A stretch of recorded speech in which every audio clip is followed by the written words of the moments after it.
नमस्कार दोस्तों, learn पावनम संस्कृतम channel पर आपका स्वागत है। दोस्तों आज पढ़ने वाले हैं अपठित अवबोधनम, जिसमें टॉपिक है समय का महत्व। समय से महत्व, समय से सदुपयोग है, इसका शीर्षक हम लिख सकते हैं। तो दोस्तों देखिए, सबसे पहले हम इस पूरे पैराग्राफ को पढ़ते हैं, इसका उच्चारण करते हैं।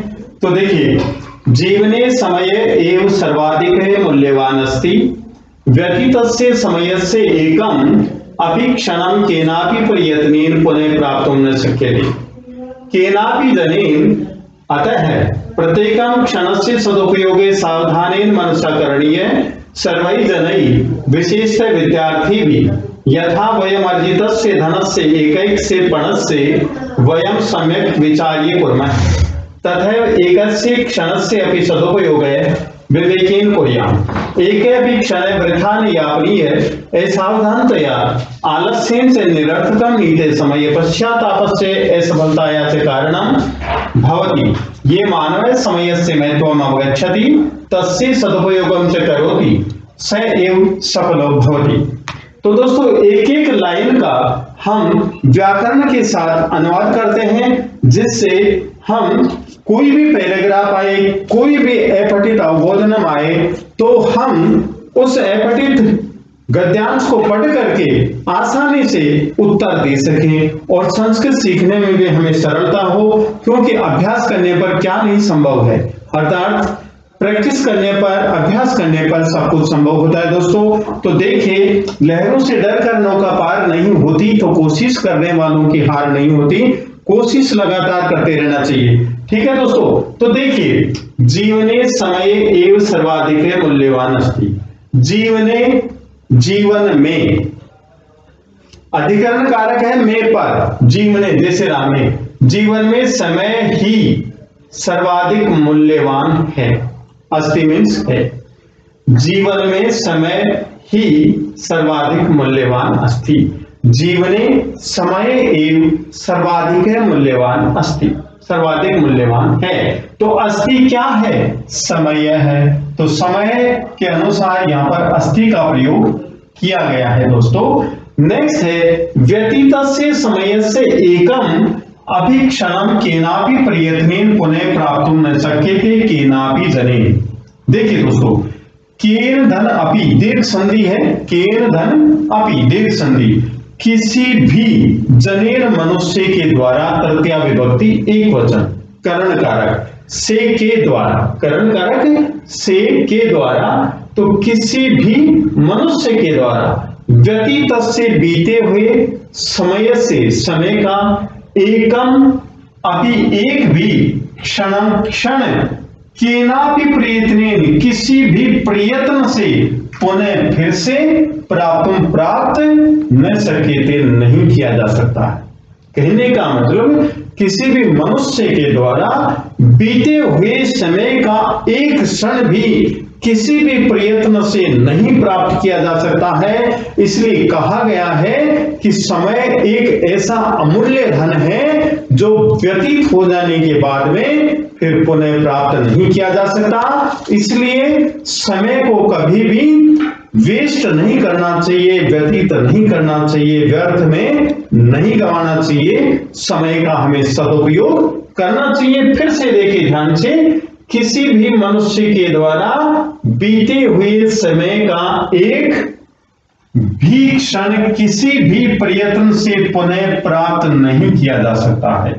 प्राप्तुम में प्रय उपसर्ग है, आप धातु है, और तुम प्रत्यय है, पुनः अव्यय है। प्रयत्नेन, प्रयत्न से, करण कारक है, से, करण से के द्वारा करण कारक है, और केन धन अपि किसी भी, यहां पर दीर्घ संधि है, अपि अव्यय है। ठीक है दोस्तों, अब आगे देखिए, अतः है इसलिए प्रत्येकम क्षण से, प्रत्येक क्षण का सदुपयोग है, सदुपयोग सावधानी, तृतीया विभक्ति एक वचन, सावधानी से, मनसा, मन से करणीय, करना चाहिए। सर्वै जनै, सभी मनुष्यों के द्वारा, विशेषतः, विशेष रूप से विद्यार्थी भी, विद्यार्थियों के द्वारा।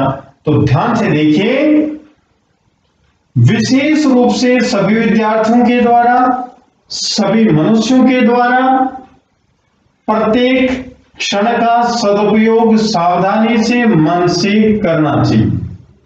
देखिए, अतः इसलिए विशेष विद्यार्थी भी, विशेष रूप से विद्यार्थियों के द्वारा, सभी मनुष्यों के द्वारा प्रत्येक क्षण का सदुपयोग सावधानी से मन से करना चाहिए। ये इसका अनुवाद हुआ। करणीय में क्री धातु है और अनियर प्रत्यय है। यहां पर तृतीया विभक्ति बहुवचन है जनई, जैसे रामई, और जनई का विशेषण होगा सर्वई। जनई का विशेषण सर्वई होगा। ठीक है दोस्तों, नेक्स्ट देखिए, यथा मीन्स जैसे, ये अव्यय है। जैसे वयम, हम, अर्जित से कमाए हुए, धन से धन का, एक एक से एक एक, पणस से पैसे का, व्यय खर्च, सम्यक ठीक, विचार्य विचार करके, कुर्मय करते हैं।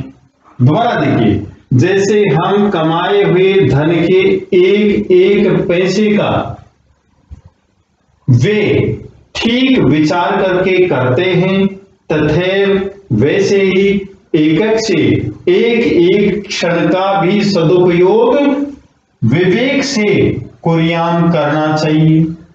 देखिए, अर्जित से षष्ठी विभक्ति एक वचन, धन से षष्ठी विभक्ति एक वचन, संबंध कारक का की, एक धन एक से यहां पर वृद्धि संधि है, पणस से मीन्स पैसा, व्यय मीन्स खर्च, सम्यक ठीक, ये अव्यय है, विचार ये वि उपसर्ग है, चर धातु है और लेप प्रत्यय, विचार करके कुर्मय करते हैं। यहां पर कुर्मय उत्तम पुरुष बहुवचन की क्रिया है, लट लकार, और वयम उत्तम पुरुष बहुवचन का कर्ता है। तथैव तथागन एव वृद्धि संधि, एक धन एक से वृद्धि संधि, क्षण से षष्ठी विभक्ति संबंध कारक, अभी भी सदुपयोग सदुपयोग, और विवेकेन तृतीया विभक्ति एक वचन, कुर्याम विधिलिंग लकार उत्तम पुरुष बहुवचन की क्रिया है और इसका कर्ता होगा वयम। तो एक बार फिर देखिए, जैसे हम कमाए हुए धन का एक एक पैसे का खर्च ठीक विचार करके करते हैं, वैसे ही एक एक क्षण को भी सदुपयोग विवेक से करना चाहिए। जैसे हम कमाए हुए धन का एक एक पैसे को खर्च ठीक ढंग से विचार करके करते हैं, वैसे ही एक एक क्षण का भी सदुपयोग विवेक से करना चाहिए। एक भी क्षण वृथा नहीं यापनीय, व्यर्थ में नहीं बिताना चाहिए। यापनीय में अनियर प्रत्यय है।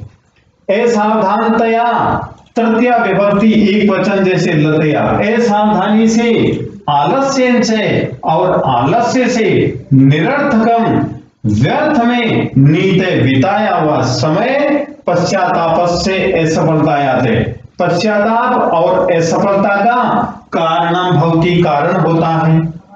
फिर दोबारा देखिए, एक भी क्षण व्यर्थ नहीं बिताना चाहिए, असावधानी से और आलस्य से व्यर्थ में बिताया हुआ समय पश्चाताप और असफलता का कारण होता है। ये मानव समय से महत्व अवगच्छति, जो मनुष्य समय का महत्व जानता है, तस्य सदुपयोगम च करोति, और उसका सदुपयोग करता है, स एव सफलो भवति, वह ही सफल होता है, वह ही सफल होता है।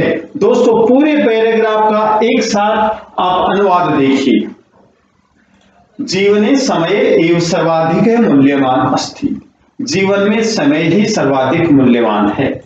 व्यतीत से समय से एकम अपि क्षण केनापि प्रयत्नेन पुनः प्राप्त न शक्यते केनापि जने, किसी भी मनुष्य के द्वारा बीते हुए समय का एक भी क्षण किसी भी प्रयत्न से पुनः प्राप्त नहीं किया जा सकता है। अतः प्रत्येकम क्षण से सदुपयोग सावधानी मनसा करणीय सर्वै जनै, विशेषतः विद्यार्थी भी। इसलिए विशेष रूप से विद्यार्थियों के द्वारा, सर्वै जनै सभी मनुष्यों के द्वारा प्रत्येक क्षण का सदुपयोग सावधानी से मन से करना चाहिए। यथा वयम अर्जितस्य धनस्य एकैकस्य पणस्य व्ययं सम्यक् विचारे कुर्मः तथैव एकैकस्य क्षणस्य अपि सदुपयोगे विवेकेन कुर्यात्। जैसे हम कमाए हुए धन का एक एक पैसे को खर्च ठीक ढंग से विचार करके करते हैं, वैसे ही एक एक क्षण का भी सदुपयोग विवेक से करना चाहिए। एक क्षण वृथा न यापनीय, एक भी क्षण व्यर्थ में नहीं बिताना चाहिए। असावधानतया आलस्यं च निरर्थकं नीत समये पश्चातापस्य असफलतायाः च कारणं भवति। असावधानी से और आलस्य से बिताया हुआ समय, व्यर्थ में बिताया हुआ समय पश्चाताप और असफलता का कारण होता है। ये मानव समय से महत्व अवगच्छति, जो मनुष्य समय का महत्व जानता है तस्य सदुपयोगम च करोति, और उसका सदुपयोग करता है, से एव सफलो भवति, वही सफल होता है। दोस्तों नीचे प्रश्न दिए हुए हैं, इन प्रश्नों के उत्तर हम सावधानी से देंगे।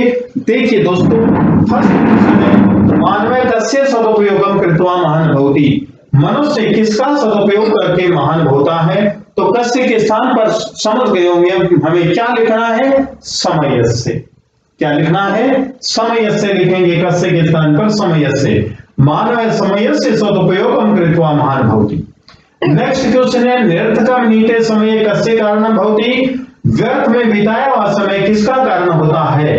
व्यर्थ में किसका कारण होता है, तो देखिए दोस्तों, पश्चाताप से असफलताया च, यह आंसर लिखिए,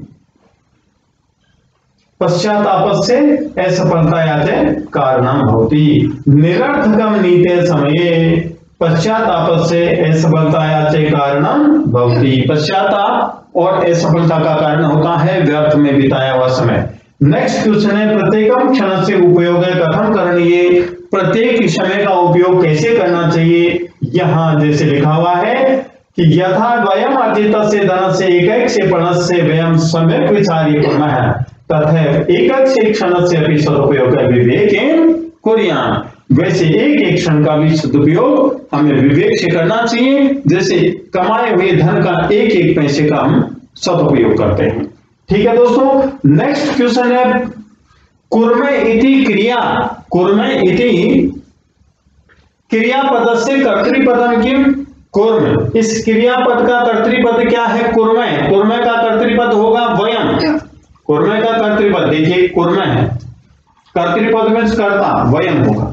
नेक्स्ट क्वेश्चन है संचितस्य इति शब्द से पर्याय अस्ति, संचितस्य मींस इकट्ठा किए हुए, तो अर्जितस्य इसका पर्याय होगा अर्जितस्य। अस्य गद्यांश से करते समुचितकम शीर्षकम लेकर इस गद्यांश के लिए उचित शीर्षक लिखिए, तो लिख दीजिए आप समयस्य महत्वम, समयस्य सदुपयोग है, समय सर्वाधिक मूल्यवान है। इस प्रकार से आप लिख सकते हैं समय एवं सर्वाधिक मूल्यवान, ये भी लिख सकते हैं समय से सदुपयोग है या समय से महत्व, तो कोई भी आप शीर्षक लिख सकते हैं। शीर्षक जरूरी नहीं कि वो समान हो। ठीक है दोस्तों, अब हम अपनी तरफ से जो भी प्रश्न बनाना चाहते हैं बना सकते हैं, क्योंकि आपको ये पैराग्राफ अच्छी तरह से समझ में आ गया होगा दोस्तों। फिर भी यदि किसी प्रकार से समझ में नहीं आया है तो दोस्तों आप कमेंट अवश्य कीजिए और लाइक कीजिए, शेयर कीजिए और सब्सक्राइब कीजिए दोस्तों, यदि आपको ये वीडियो पसंद आ गया है तो। धन्यवाद।